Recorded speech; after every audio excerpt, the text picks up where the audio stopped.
Намайг Батулга Өвтө Пагнал Сүрэн гэдэг.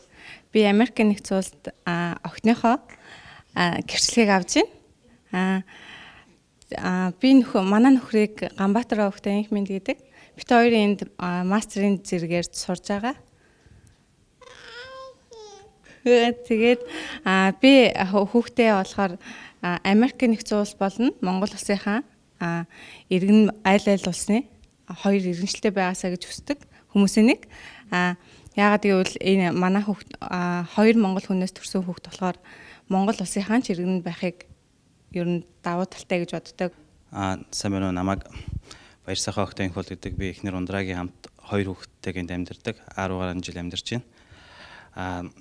Тэгээд хоёр хүүхэд минь эндхийн сургууль цэцэрлэгээр одоо хүмүүжиж байгаа.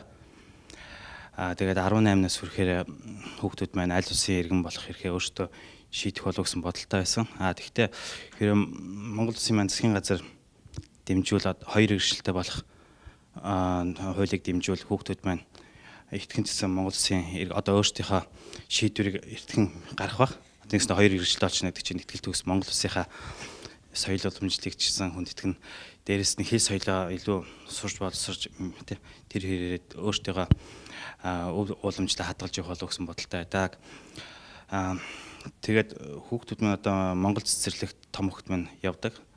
Хажуугаарнаас англи хэл сурч байна. Ханд дээр удахгүй ингээд шинэ хүүгээ үлгээдэж авахдаа маш их баяртай байгаа. Тэгээд манай хүүдрүүд Америк иргэншилтэй болно. Мөн дээрээс нь Монголын иргэншилтэй байхыг бид хоёр маш их хүсэж байгаа.